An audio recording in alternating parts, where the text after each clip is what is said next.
So ever since DEI and Sweet Baby Inc. became such a huge part of the gaming conversation due to their harassment and attempted cancellation of Cabrutus Rambo, the guy who made a Sweet Baby Inc. detected curator page on Steam, things have only ramped up since then, with the media on the constant attack against gamers while failing to do their own jobs on their own time, game developers and Xbox head execs making their unnecessary political stances on what they think about white male gamers, the direction that gaming is going in, and creating false statements about gaming being racist for the last 10 years, there seems to be no end in sight to this nonsense. And now we have a new problem, because apparently community managers have been working behind the scenes to change people's perceptions of the communities for the games that they work on, including Helldivers 2, which is a game that I like to play very often. But I'm not the only one who likes to play this. There are hundreds of thousands of people currently playing this game right now, and their community is very active. So color me surprised when I saw this report from Grums, which blows this case wide open and reveals some very interesting things about the behind the scenes of community management and how troublesome it can be for both the studio that they work for and for the community itself. There's a huge risk of division here. This could cause a heap of problems for Helldivers 2. Hopefully not, because so many people love that game. It's basically a runaway success. It's done wonders for the gaming industry. Basically just a game about you shooting aliens and just being awesome, very much in the vein of the movie Starship Troopers. It doesn't ask a lot of you, but it asks you to band together with 3 random strangers most of the time if you don't have a pre-made lobby, and then go onto an alien planet and spread democracy. It likes to make fun of the political tropes from Starship Troopers, inspired by that a lot, and people really do enjoy that aspect of the game because they can make fun of politics in it. But check this article out from Grums, exclusive. I speak to an X Games community manager about their private back channel discussion group on Discord and why so many community managers are so terrible. Quote, I was working as community manager in one of Games Studios, and then quote, I have verified and confirmed this person's role and employment. Up until they made it more public, Discord ran a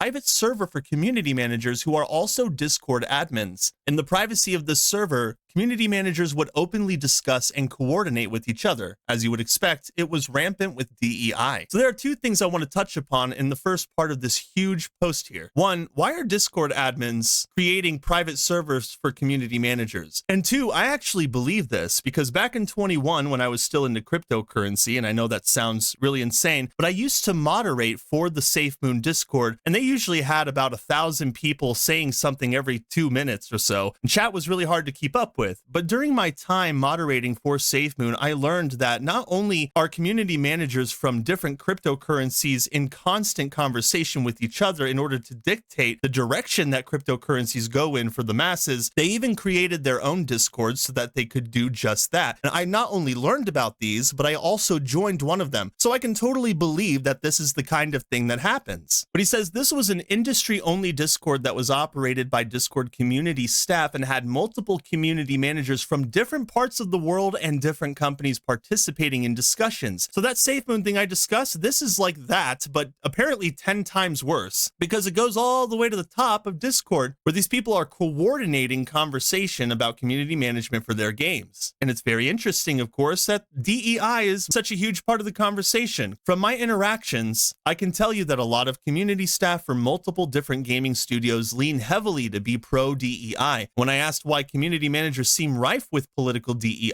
I was told that the good CMs are all held hostage by a very vocal minority who terrorize all other CMs. So there are a bunch of people in this Discord that have these conversations, and the people who are the most vocal, who are always the minority, screaming at normal people, they have control. This is something that I'm actually familiar with. I dealt with something very similar when I was back in cryptocurrency, because when we were a part of these Discords trying to dictate the direction that this cryptocurrency would go in, there were cliques, there were favoritism, and there were vocal minorities that basically dictated how the group would coordinate. And if certain ideas were not accepted, those people would be removed, including myself. This is something that I dealt with because I was tired of somebody's nonsense back in the day. And here I am now. But when I'm reading this, I see so many parallels, and we're going to go over some of the things that these community managers have said so that you can see the insanity that people are dealing with right now. Now, mostly because vocal ones are all in for inclusivity, and those that don't care about it are either A, silenced by the vocal ones, B, scared to say anything as they will have entire litany sent to your HR department,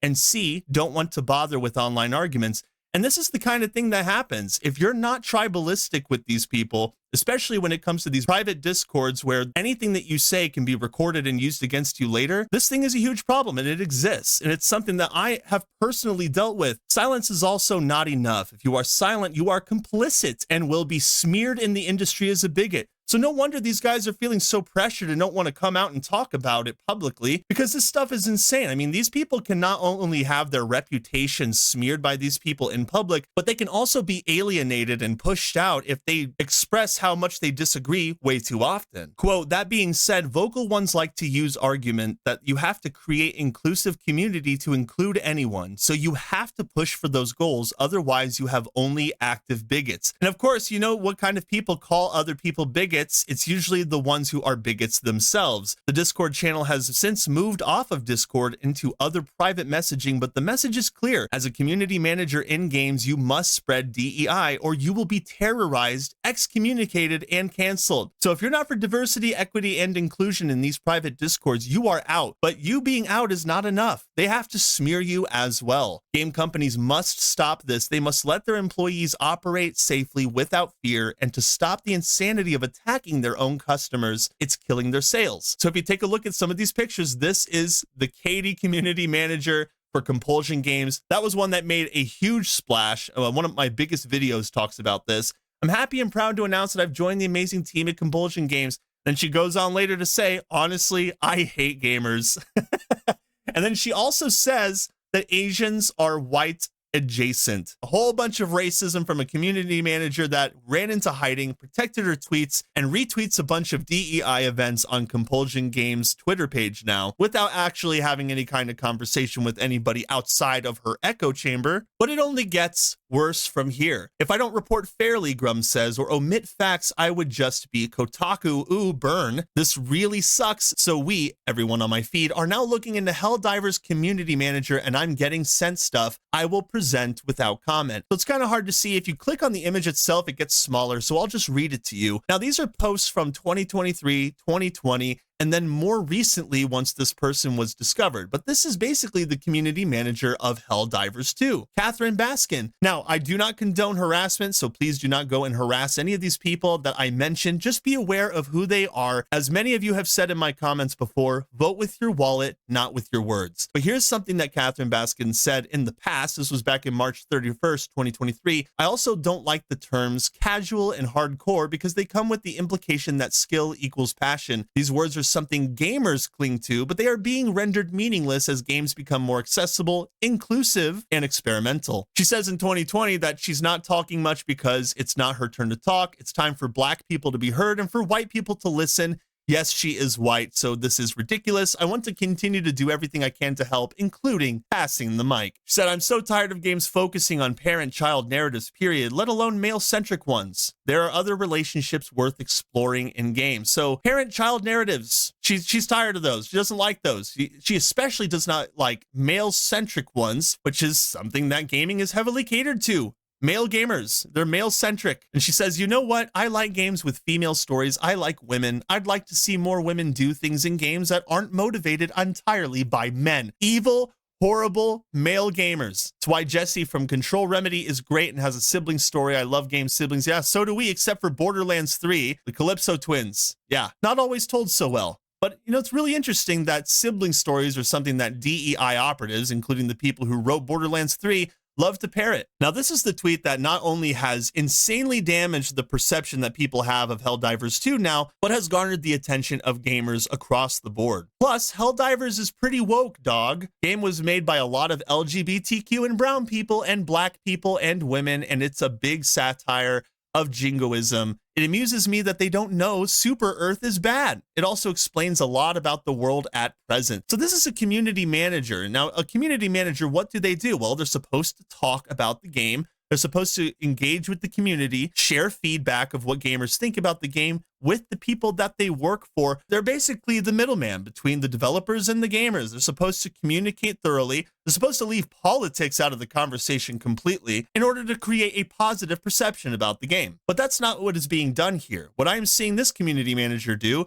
is constantly point out her political stances. And most of the time, it seems like it's aimed against gamers, who the very people who she is supposed to engage with on a daily basis and report back to her bosses about. But she's saying that Helldivers 2 is woke? How in the world is Helldivers 2 woke? Most of the time, you're playing with people that you don't even know. And those people that you don't even know are constantly cheering you on because you as a group who are all wearing the same uniform are killing a bunch of aliens. How is that woke? What is so woke about that? Nothing. And everyone knows that it's not woke. And it doesn't matter if people who are black or people who are brown or women help make the game. Diversity in game development is not a problem when the game is amazing. And Helldivers 2 is one of the most played games out there. It's one of the best games of the year. So people are not worried about if most of the people working on it are diverse or not, because those messages are not pushed into the games. It's much of the focus is on having fun. And that's what this person apparently doesn't understand, because she's convinced herself that it's an extremely woke game and that because of all of this diversity, that's exactly what this game is. It's an LGBTQ DEI push game. The tweet that is really messed up is the one that she said on 11th March saying, "No, we only ban the bigots, transphobes, homophobes, racists, etc. They're not welcome in their community," she says. But she moderates this community for Helldivers 2. And they said who they banned: bigots, transphobes, homophobes, because there was a big push by a vocal minority to put a bunch of LGBTQ flags and representation in Helldivers 2, to which they were given a prompt response of no. But the excuse for that, and the people who were banned from the page, the excuse was that they only banned the bigots, transphobes, homophobes, and racists. She said that they had to restrict the topics in the Helldivers 2 general chats for a while because it was triggering massive waves of hate speech, which our staff was struggling with emotionally. And this is why I'm saying Arrowhead needs to come out and clarify these claims, because what this is doing right here is creating division. One of the reasons that Helldivers 2 is so successful is that it does not ask anything of you politically. It likes to make fun of politics and immerse you into a world where shooting a bunch of bugs is called democracy. But besides that, the game mostly attacks socialism, literally sending messages to players in-game while they're playing that the robots they're attacking are extreme socialists who are trying to change everything from the inside. Is a whole bunch of funny stuff. But this community manager is taking this entire thing literally and saying that it's some kind of woke spearhead to stick it to gamers. And that is, of course, ridiculous. So again, I do reiterate that Arrowhead needs to talk about this. They need to come out and make a statement either confirming that this person's claims are correct or that they're not. And then whatever fallout comes from that, it is what it is, and everybody has to deal with it. Because the thing is, if you want this game to keep being successful, causing division probably isn't the best idea. But division is what these people apparently do behind the scenes in secret discords, and they love to do it in public discourse as well, but usually at the expense of male gamers specifically. Because if you see this post from Packer Girl, the PlayStation narrative director, Kim McCaskill, on Mark Kearns. So the PlayStation narrative director, she came out and attacked Grums. Folks, we got a guy the same age as your dad looking to protect the hot gamer girls of the world. Absolutely nothing creepy to see here, just an old man looking out for your daughters. And they have higher up positions. I just made a video recently about higher ups from Microsoft and Xbox, saying that we need to remove beautiful women from video games and that gamers are the issue, white male gamers specifically, and it has gotten so insane.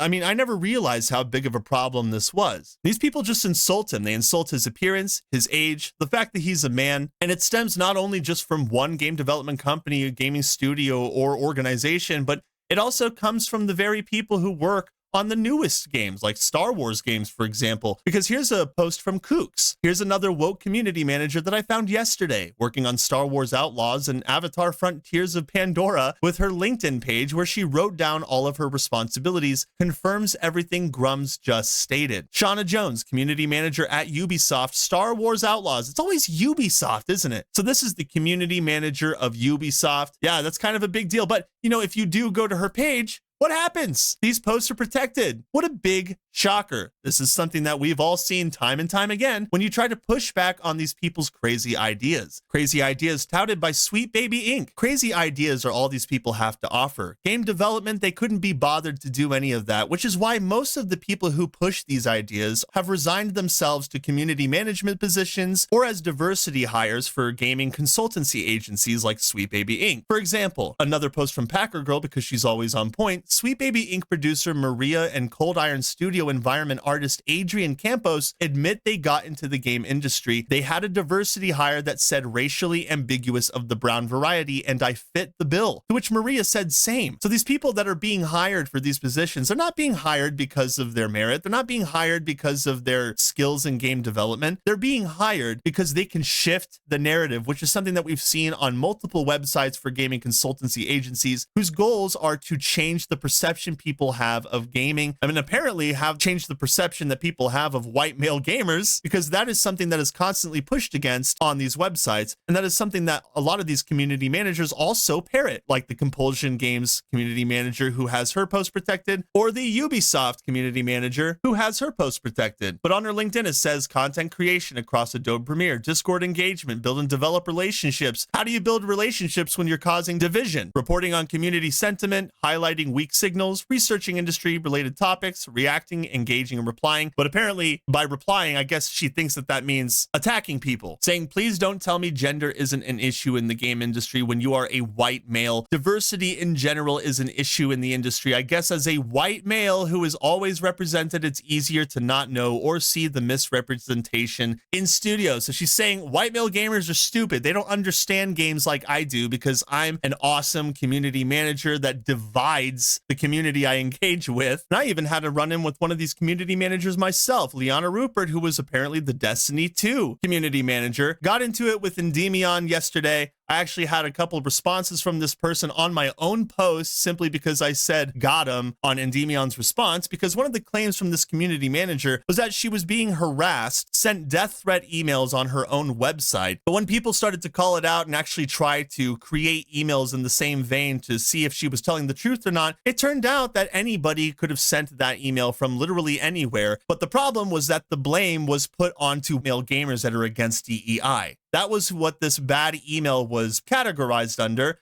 And ever since that email, she has been trying to defend herself and show a bunch of receipts, but all of those receipts show that the only time that she ever received hate mail that horrible was for that one time while everybody else emailing her was supporting her. So there is reason to question this, which is why I did it myself. I said, email doesn't exist. Not only was it not taken, it isn't even allowed to be created. Same name and number and everything. Fake email. Literally anyone could have sent this email, even the person receiving it. Liana's video proves absolutely nothing other than the fact that one email went through and another didn't, and that anyone, including friends or enemies, could send it in like 5 seconds. I tried to write that curse word email that was listed there, but apparently you can use a fake email to contact these people, and that's why I'm saying that this is such a huge problem. These people are driven purely by emotion, and they take their political stances and all of the feelings that they have inside, and they project it onto the people that they hate, which in this instance is white male gamers specifically, although we can just say gamers for the time being. It's not my fault that they constantly use white males in their rhetoric, but it is what it is. And if you're going to be a community manager for one of the biggest games in existence, probably one of the most unwise things that you could possibly do is go online and talk to all of those people who hate DEI that are probably playing your game, and then say, hey, this game has been woke all along. And these community managers are being supported by the media almost instantaneously as soon as they post something that the media thinks is relevant, which is why it shouldn't surprise anybody that IGN came out and said, yeah, you're fascists in Helldivers too, but it's also intentionally over the top that it's impossible not to smile. So as if almost right on cue, they post an old article